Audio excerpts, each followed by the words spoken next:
This can...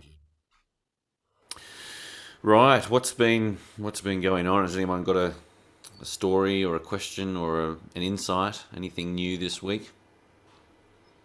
Um, I guess yeah, going off I was saying. So this week I've been for TAFE. We have to start training like adolescents. So we're going to like primary school, like a local primary school, and just setting up like little kids games for them. To just like it's all like the kindergartens and like stage 1 kids. Right. So they're pretty young, and me myself, I'm not good with kids, and yeah, I found it interesting working with kids because I've never done it before, Mm. and realizing how like how draining it is working Yeah. with kids. Um, yeah, found it interesting, but it's still fun because yeah, you're just playing games with them all day. Yeah. Yes, it's more play. That there's no actual real structured exercise. I wouldn't have thought. Yeah, yeah, there's just a bunch of games and just learn how to deal with them, I guess. Yeah. Yeah. Okay. Oh well, that's cool. So this is the your TAFE course. Yeah. This is your Yeah, fitness. Yeah. Right. Cool. yeah. Cool. Soph, how are you? Pretty good. I've been like sick all this week. Really? So today's like the only day I felt alive again. Yeah. Okay. So been a bit haven't really been able to work much this week just Mm. because they've been all like early like my clients all early sessions, like early morning, Yeah. and that's when it's like really bad You in the feel the morning. sickest. Yeah. Yeah. So Yeah. I just I did what I could. Like I tried to move them to like a little bit later in the day. Mm. But yeah, a little bit slow this week, but I feel a lot better today. Yeah. Oh, that's good, mate. It happens. It's stressful when it happens because it's like, it's money you could be making. Pretty much. Yeah, it's stressful, but I think particularly in the current environment, if people are sick, they just prefer not being around sick people, right? Yeah. So, it is what it is. Jordo, how are you, mate? Good, mate. How are you? Yeah, very well, very well. Anything interesting in your week? Uh, nah, just a lot of running around. Yeah. Just a busy week. Okay, okay, very We had good. some time today though, so I was able to jump on. Oh yeah, nice, nice, very good. Casey, I haven't actually asked you. How's your week been? Um, yeah, pretty good, pretty good. The stuff that we did last week Mm. about the podcast recommendation, I think was really good. So I've sort of implemented my clients just, I think, maybe taking more accountability for their own behaviors, which has been Mm. pretty cool. So I've given them resources and the fact that it's up to them to look at it. The ones that have looked at it have automatically changed their behaviors because I think it flicked a switch in their head that I'm not there to spoon feed them. Yeah. So Okay. yeah, I like what we touched on. It was Well, good. that's very good. That's very good. So that conversation actually got me thinking about our tips for the week. So I'm gonna I've tried to put everything in one platform so I don't have as much issue sharing screens. So can you guys see a mind map kind of thing there? Yeah. Yeah. Yeah. So my tips I've done are lifestyle interventions. So Casey's question from last week was strategies to help a client who had issues with binge eating, and it just got me thinking about all the different things that I've done over time with clients. And I actually had a lifestyle intervention sheet that I drew up for a seminar that we did ages ago, and I basically just copied and pasted tips that I had given clients to do into a sheet. So it's very straightforward, but there's a few strategies there. So I'll see if I can open this up. Can you guys see a document? No. No. Okay. Hang on. Fuck.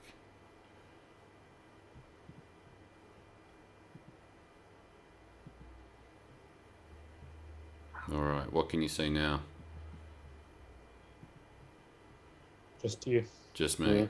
All Just a right. pretty face. All right. What about this? Yeah, yeah. Yeah. Okay.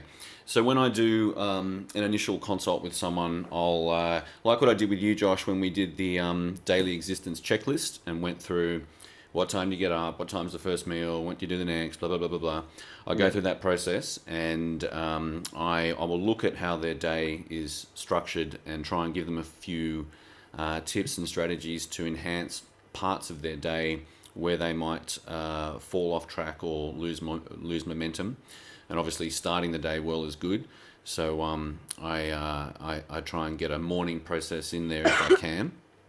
So I've written Tom Time there because this client, I didn't put her name in, but she basically lived in Neutral Bay in an apartment. She had a nice balcony, which she liked to sit out there in the morning and have a cup of tea when she can. But if she's rushed, she doesn't do that and she gets stressed out. So I put a mindset, a morning time for her where she goes out on a balcony, she does a breathing exercise, and she has a cup of tea and appreciates the view, and then gets herself ready for the day. So I just write that up into a strategy. The breathing technique, the inhale for 4, hold for 6, exhale for 8, and then repeat 10 cycles. If you were to actually do that, it takes a few minutes to do, but you'll have a complete change in your physiology. You'll feel very relaxed. And if you can get a client to do that, certainly it's a good way to start the day. So that was one technique that I have used over time. Another morning process, this guy used to go walking, used to like a walk in the morning. So we made the morning walk just a committed part of his training process. So implement your morning walk Monday through Friday. It can be any duration you like. It's not a programmed cardiovascular session, but just a form of active meditation. So if he's pushed for time, it doesn't have to be a long walk. It could just be 10 minutes around the block, but it's just a process for him. This guy ran a construction business. He was pretty busy and pretty stressed. A fat loss goal, and this was just a way for him to take control of that first section of the day. And then when he got back, I got him to write down some intentions. So quite often his day would get sidetracked by putting out spot fires and dealing with contractors and subbies and all that kind of stuff. So we just got him thinking a little clearer about his top priorities for the day in terms of his business, and then when he was going to do his training, when he was going to structure that in, because his days would change. So he would do it. He'd have his walk, clear his head, write a list of intentions for the day and the time that he was going to go and train. So that was one. Another client, just a morning meditation. If people are open to the meditation process, it's always useful. Kind of like Casey's client last week, she might not necessarily be open-minded to this kind of thing, but people who are, it's good. So just a brief meditation, and I just provided a link to a YouTube guided meditation that I had used in the early days when I started meditating. I couldn't really meditate on my own, but I found the process good with a guided meditation. So I did that one. Evening processes. So in the evening, generally, it's getting people to wind down and set up their physiology for sleep, so that they can sleep well. If people have families and things like that, it can get a little bit hectic. This top one, dinner with the family, she was early mid-20s, still living at home, and she was always fighting with her mother, and it was over very, very simple stuff like not hanging her towel up. Like, she told me that anecdote in the consult, and so I had asked her, to continue to have dinner with her family as best she can while sticking to the foods that she's intending to eat, and just do simple things like actually go out of your way to do the things to not do the things that annoy her mother, just to prevent the fighting. So it sounds very simple, but these are just, I guess they're things that maybe separate the service from a standard PT training and nutrition service, like actually thinking a little deeper about their lifestyle and trying to reduce their stress and influence positively other aspects of their life. Heaps of people, I'll do a wind down technique. So just trying to separate themselves from the phone and technology, dim lighting. These are all very basic things that before you even thought about supplementation, just creating the right environment for a good sleep can go a long way to enhancing the quality of people's sleep. And then quite often I'll give exercises, like a little writing exercise or a journal routine or something like that, planning their next day. So next day planning, once they've got everything ready to go to bed, do a little a mind dump or a brainstorm, get all of the stresses or thoughts they have out of the way, and then set up their plans for the next day. More evening rituals, very, very similar for this client. I gave them a gratitude log, so basically to write 5 to 10 things that they're grateful for in life.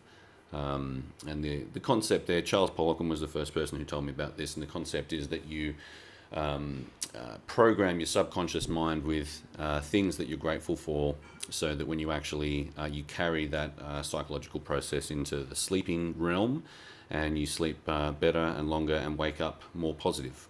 And I think it's having done it on and off for me over the years, it tends to work quite well for me. So those are just a few things that you can think about. I guess the overall principle is looking for the structure, getting a clear idea around the structure of your client's day, when they eat their meals, when they get stressed, when they lose track of things, and programming little interventions that they can do at separate parts of their day. So that's what I thought we'd do for our tip of the week. Any questions on that lot, or contributions, or things that you guys do with your clients?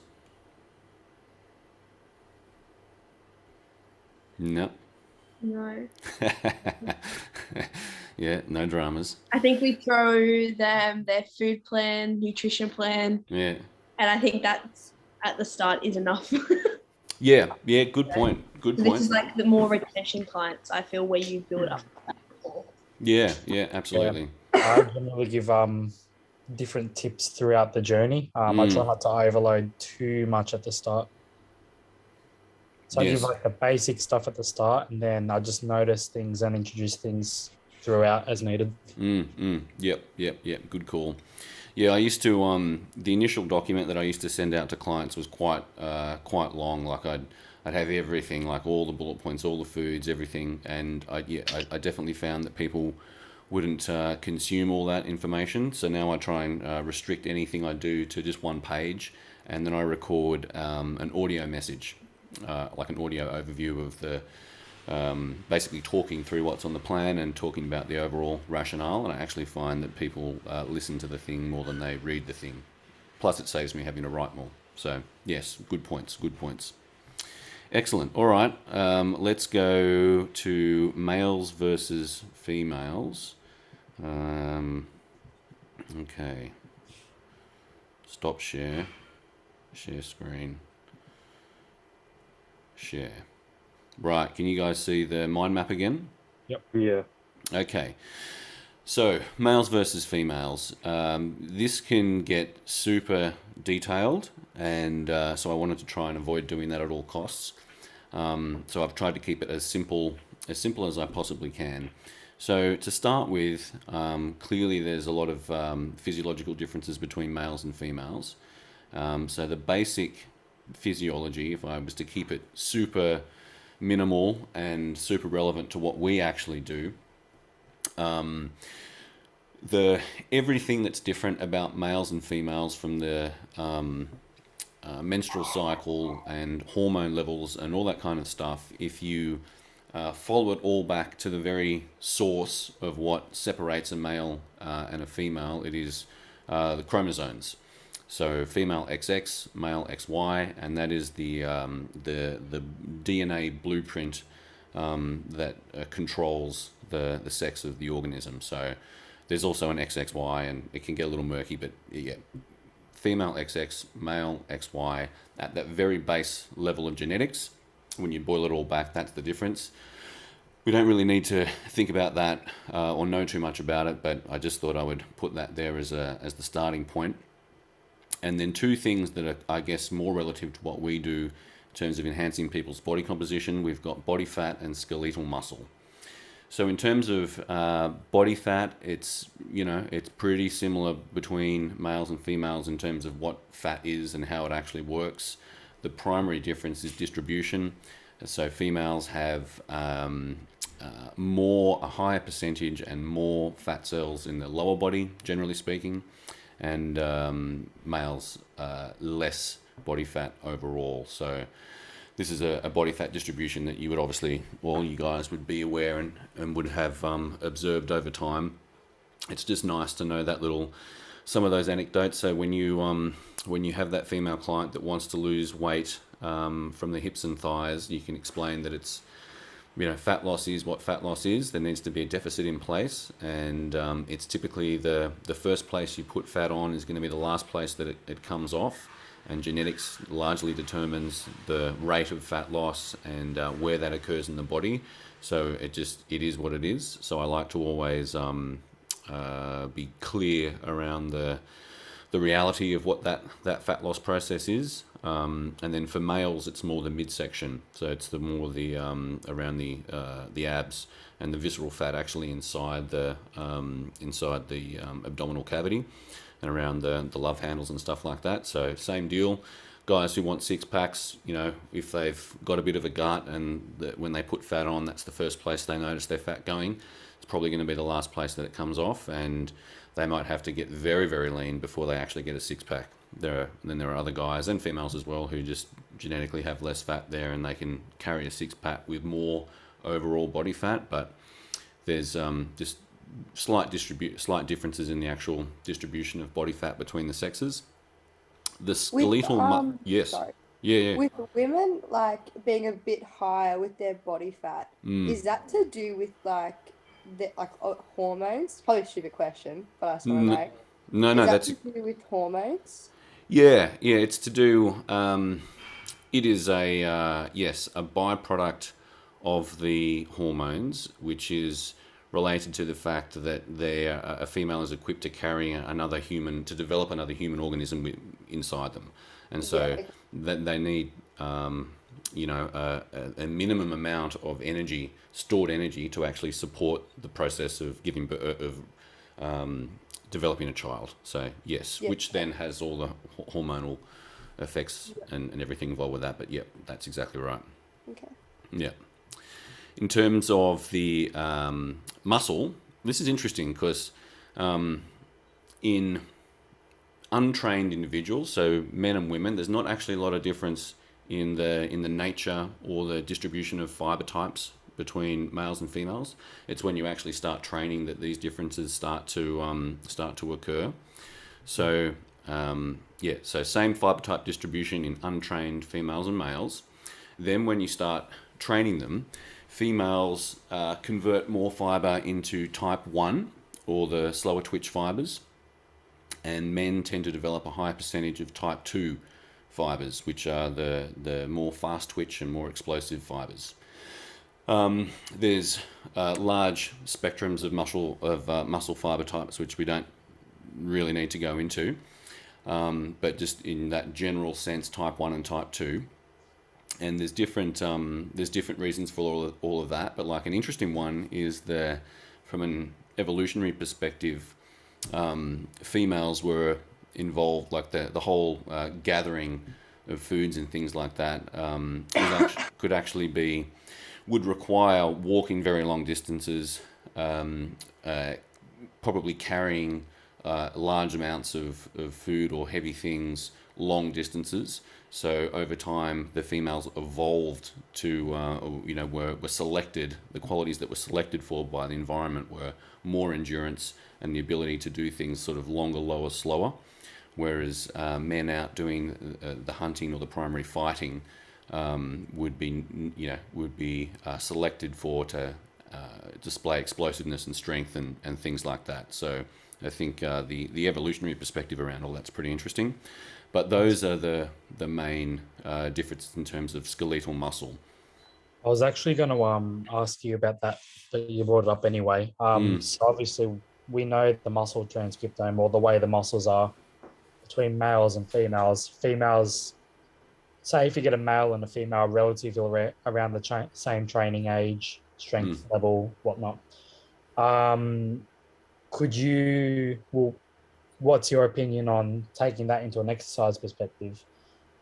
Females will kind of recover better from a stimulus of training, meaning they won't need as much rest time, and they'll recover from muscle soreness quicker than males. But at the same stimulus, males will get more gains than females. What's your thought on that? So that's exactly true. So the ability, the ability for females to recover quicker in between workouts and handle more frequency, and even actually recover quicker between sets, has a lot to do with estrogen. So estrogen is quite protective for muscles in terms of prevents, it's kind of anti-catabolic. So it prevents breakdown and clears waste products a little quicker. So they do recover quicker. That's exactly true. And the same stimulus, men will build more muscle because men have a greater capacity to build muscle. Yeah. Yeah. Yeah.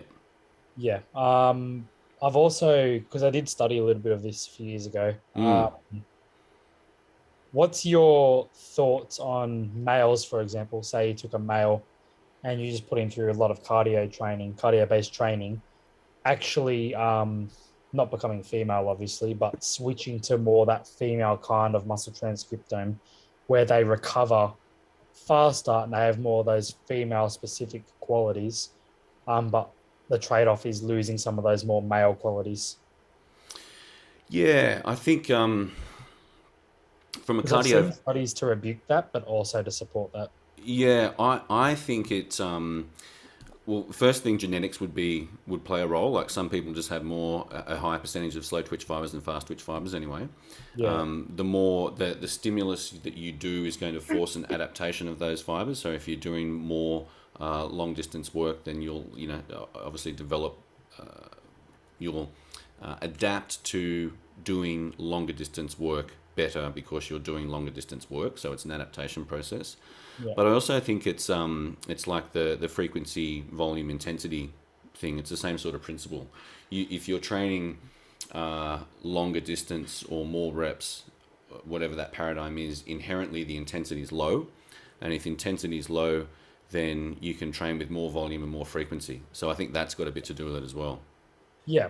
And then you would agree that this, so what's on the diagram here, for example, if you've got a male and a female relative the same training age experience, doing a wall sit, for example, the female should generally beat out the male in most scenarios. In most scenarios, physiologically, yes. Unless there's a training difference. But I'm saying if you took a male and a female, exact same training experience, pretty much starting on the same level, you would tend to think that the female would win 99% of the time in the length of a wall sit or a plank, for example, because of that genetic ability to kind of last for longer. Yes. So I would say that that's exactly right. I would say that they are more genetically equipped to last longer. Yeah. If everything was equal. But the reality is, in a wall sit or a plank hold, it's always psychological. Do you know what I mean? How long are you willing to sit on the fucking wall for? Yeah. But to ignore those aspects. To ignore that, the genetic potential would favour the female. Yes. Okay, good. Because I once lost a wall sit to a female and I tried to argue that point. Yeah, that's a valid point. I think it's a good argument. No, but in all seriousness, I have looked I'm familiar with a lot of this. I was just interested to see your thoughts on how it carries over or translates into an exercise perspective. So, for example, programming for a female or male, you might keep that in mind and think, okay, I've got a female client, don't need to program as long rest breaks as, say, a male client doing a similar thing, for example. Yeah. So we'll have a look at all that stuff now. But yes, all of those things are exactly true. What I would also say is that because the distinction between these sorts of things start to manifest more the more they train, from an actual starting point, if we're dealing with just beginners, general pop, it's like whatever. Like you just give someone who's not training anything a really basic straight sets, 3 sets of 8, whatever it is they're doing, they're going to get some result. Yeah. All right, so let's have a look at how these things actually play. That's kind of what we're talking about into training factors. Okay, female program considerations, and there's a lot more than this, but these are a few. So, more resistant to fatigue, so they have greater tolerance for volume and work. So what you're talking about would be they can, generally speak, in a given intensity. So if you were to set up a male and a female with the same exercise with the same percentage of their 1RM, generally the female would be able to perform more reps at that intensity. Yeah. But it kind of it switches a little bit when you get to super high intensities. So when you get to like say maximal strength rep ranges, say you're doing 1s and 3s, the male might actually be able to maintain, hold a weight, or cope with performing more bouts, more sets of those reps than the female at the maximal loads, just due to the increased level of force production, more explosiveness. Yeah. So they generally recover quicker between sets and also quicker between workouts. Because of the fiber types, you can use slower tempos. They're inherently less explosive, and you can train them with higher frequency. And I found that, so frequency is not just referring to how many times per week they train, but how frequently you're training a body part or a movement pattern. And so what I have, I tend to find that women can tolerate doing more compound lifts more frequently than males. So total body workouts where they're doing a pull from the floor a couple of times per week and a squat a couple of times per week, females can generally tolerate that better than what a strong guy could. For instance, you might only get one exposure to a deadlift, one exposure to a squat per week for a strong guy. Does that make sense? Yeah. Yeah. Male program considerations, basically just the opposite. Higher intensity, they're more explosive. That's due to not just the fiber type, but also the motor cortex in a male brain is slightly larger than a female, so it can the nervous system efficiency of actually recruiting muscle fiber is slightly more enhanced in males. So it's not just the fiber type, it's the recruitment patterns. Longer recovery times, and this gets like the more muscle you have and the longer you've trained for and the bigger you are and the stronger you are, if you're trying to lift heavier loads, you'll need longer rest periods. And that's the same for females as well. As females develop strength and get very strong, it's the same. That applies to them also. Well, that would be because more long type 2 muscle fibers would require more time to recover, wouldn't they? Bigger muscle fibers. Yep. More time to recover. Yes, 100%. So, any questions on that lot or other contributions? What was subtopic? Why don't I ask you that question, Josh? Josh, tell me about how you apply subtopic with your female clients. Nah, just joking. All right. So Yeah. exercise selection. So I haven't actually put any bullet points in there. We can just have a discussion about that. So look, once again, for initial phases of training, it's pretty, the same sort of program can work for males and females.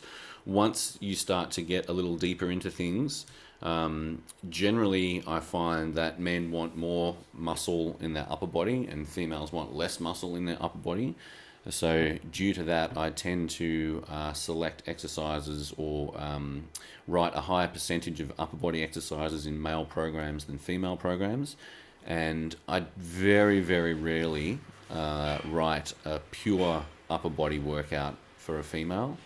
It does happen, like if I've got when I did do comp prep or someone who's doing a photo shoot or has a real specific muscle mass goal for a female, then I can give them a normal kind of bodybuilding split. That's fine. But for general population clients, the people that we typically train, it's very, very rare that I would give a female a pure upper body exercise, but all the time for the guys.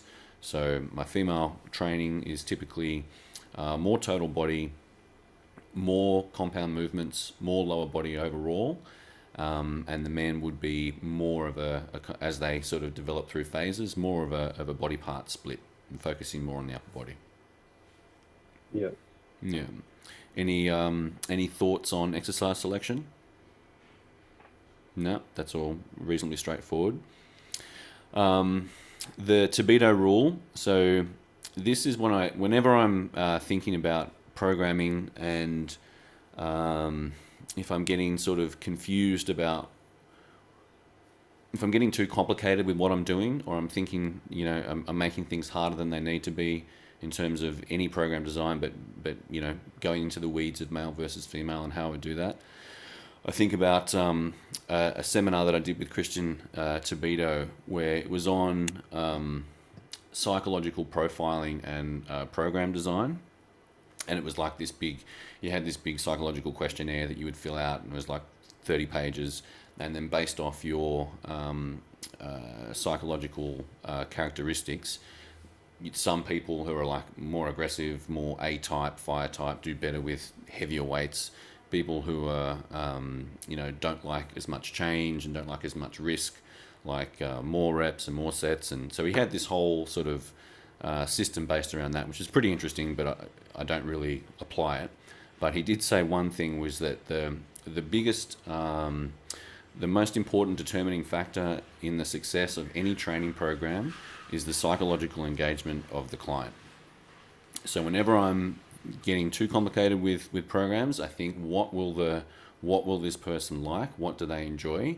Because the more psychologically engaged they are in the process, it's just the more they enjoy the training, the better they train, the better the results.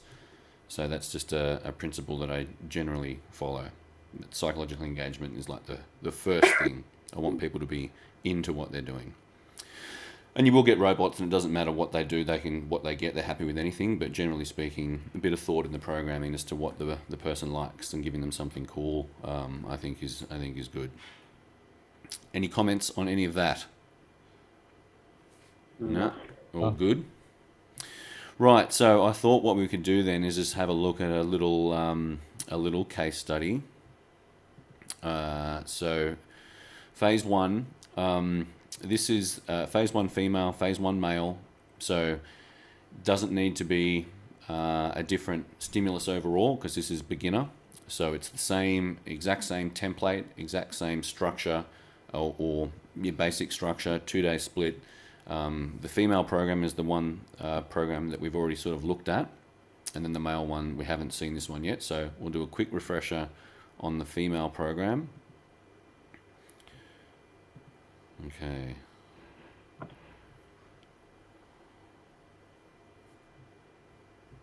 Female. Hey Tom, I'll probably leave at 4:15. Yeah, no worries, mate. We'll probably be done about 4:15. Sure. Okay. So can you guys see a training program? Yep. Yep. Okay. So we've seen this one. So we've got A1, A2, lower body push with an upper body pull, unilateral.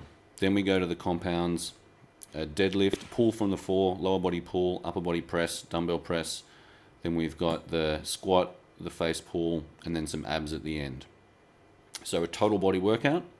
And then the other workout was the opposite exercises. So rather than a lower body push, she did a lower body pull, which was a single leg hamstring curl.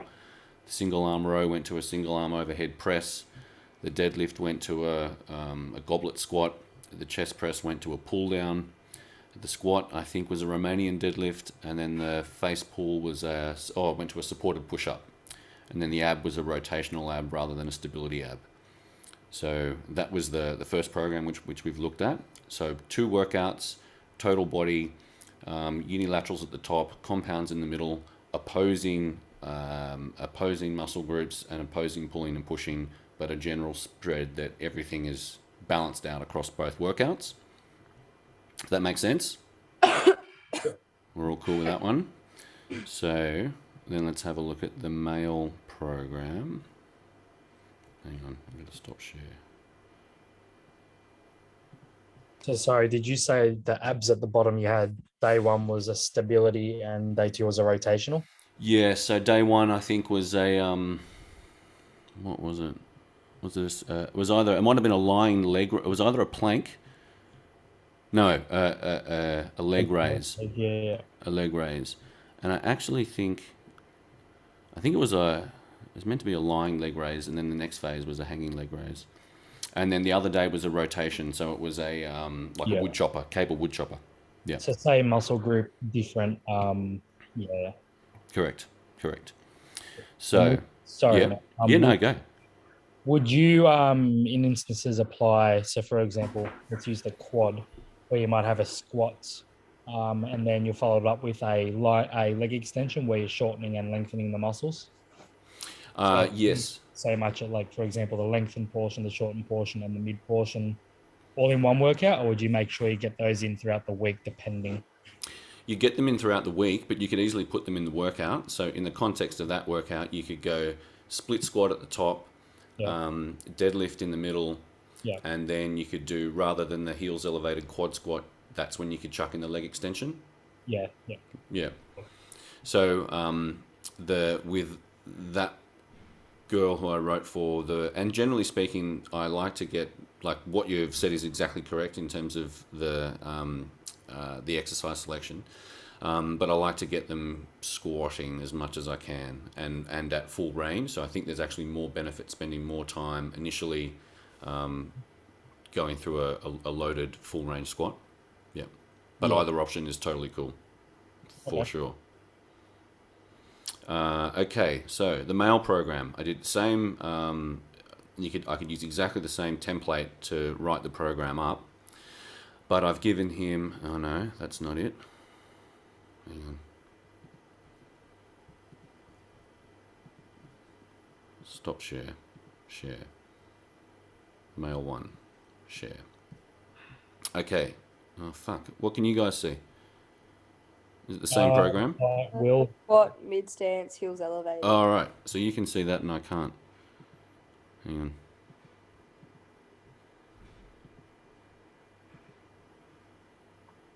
Will. Okay. Can you? Romanian deadlift, shoulder press. Or no? No. No, I can see a different screen than you guys. Hang on. Let's try again. Yeah, go now. Yeah. What can you see? Romanian deadlift. All right. Okay. Yeah. We can see the same page. Right. So I've given him a lower pull and an upper push day. So rather than a full total body spread, he's doing all lower body pulling and all upper body pushing. So he starts with his Romanian deadlift and unilateral shoulder press. The compounds in the middle, he's doing a rack pull, and then the chest press. Then he's got a hamstring curl for the C's, a tricep press down, and a lateral raise. So the difference here is the split, but also I've given him more upper body exercises because he was keen to build his upper body. So he gets tricep isolation and some delts as well. If that makes sense. Then let's have a look at his other days. The other day will be lower push and upper pull. See if I can get it up.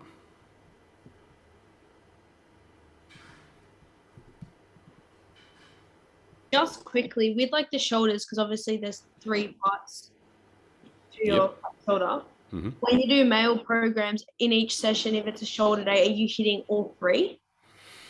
I try to not, if it's a shoulder day, yes, absolutely. There'll be an overhead press, there'll be some sort of lateral raise, and then some sort of rear delt or face pull. If someone, for example, goes, "Oh, I really want to build," just say like for a male, like shoulders and chest. Mhm. But if they say upper body, will you give them overall upper body and not narrow in on one? Yes, if they're trying to build as much mass as possible in their upper body, then you want to obviously make sure that at least they're getting sort of 2 times a week exposure to pressing and pulling, plus biceps and triceps at least.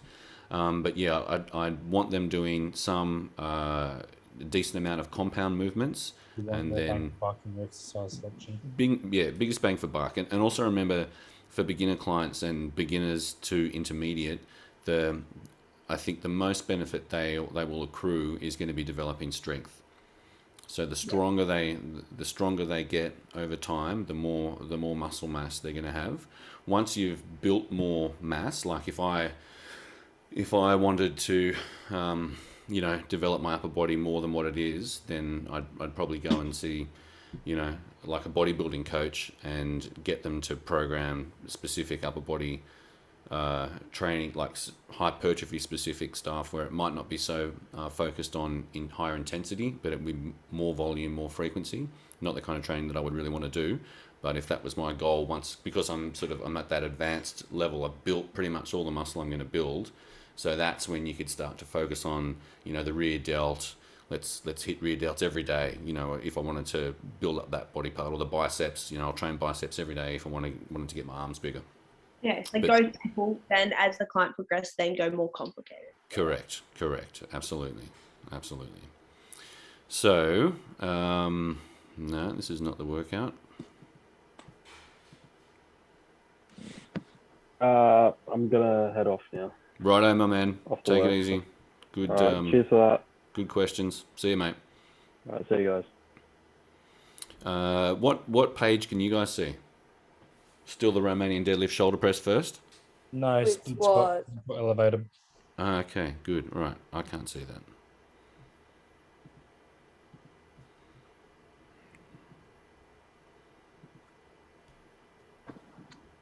Okay. I still can't see it. All right. Hang on. Okay, I can see it now. Can you guys see it? Yeah. Split squat, cable row? Not cable row. No. Oh, no, hang on. That's not it either.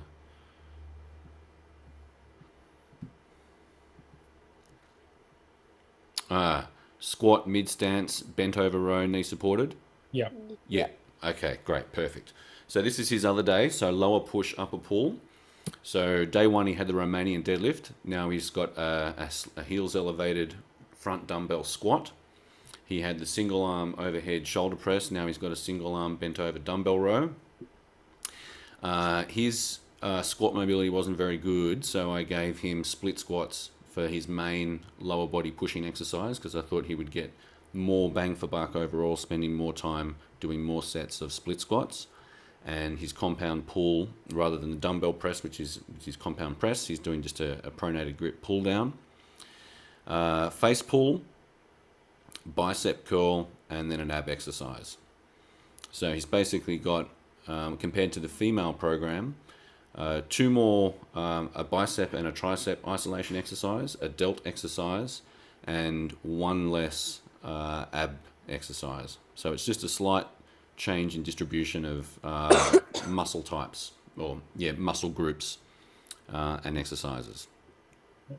So it's super, and it wouldn't, I did that because he would feel better about the program with the bis and tris and finishing the workout a little bit pumped and stuff like that. But he could get just as good results doing exactly the same program as what the female had, because they were both beginners and they're both initial phase of training. Yeah, so just creating that buy-in. Creating the buy-in, exactly.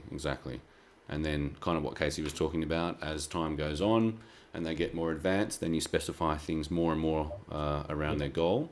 And that's when you get to test your programming skills, and you're forced to sort of think outside the box and upgrade your knowledge on programming. So it's good to have long-term clients for that reason. Yeah. Cool. So any final questions on any of that lot? No, it's all pretty straightforward. Straightforward, makes sense. Mhm. Good. All right. Any questions generally, or good to go? Good to wrap up. I'm good. Casey, Soph, do you have any questions? Pretty good. All good. Not off the top of my head, but if I do, I'll send them to you. Yeah, no worries. Have a think. Have a think about any other topics that you want me to cover. And if we're like, do you guys think you need more on training, or should we get into a little bit of nutrition soon? I think just a general comment for the team, Yeah. Tom. I think nutrition's a big one in terms of maybe, like, I'll take protein for example. Okay, what protein, what kind of ranges do we operate in, and why is it important for the body? Sure. Okay. Maybe doing that for the macros, fiber. With training as well, I think with the guys, maybe a bit more breakdown on, okay, intensification versus accumulation. Right. Yes. A few weeks ago, you covered that. We're talking about, okay, you start kind of here and then you want to intensify it or go for strength gain, you go into these ranges. I think maybe just break that down a little bit more for everyone. Sure, sure. Um, Yeah, I mean, I've generally been talking about more linear programming, where intensification accumulation is a slightly different periodization method, Maybe a which bit is, more undulating. I've yeah, just noticed with a team that is something that can come up. Like, okay, how do we know kind of when we max out in one and we want to swap over to the other? hmm Just so we can, you know what I mean, work on one side, which will allow more openings for the other side, if that makes sense. yep. Okay, that sounds cool. So we'll do undulating periodization, and then we'll do some nutrition fundamentals. So Yeah, we'll just do like basic principles of energy balance. Then we'll go through the macros. Just do like super basic. yeah, awesome. That sounds Cool. I good. might even send you something I just put together quickly today, Mm. which might help you with some direction. Just because I do see the team, I kind of know where the biggest deficits are at the moment, generally. That would be Um, awesome. Yeah, so it'd be awesome just to cover that as a general thing for everyone. that'd be great, mate. Yeah, please send that through. That'd be awesome. Will do. I'll send it to you Cool. on Facebook Messenger. Is that okay? Yep, perfect. Perfect. No worries. Cool. All right, guys. Fuck, you're all legends. Well done.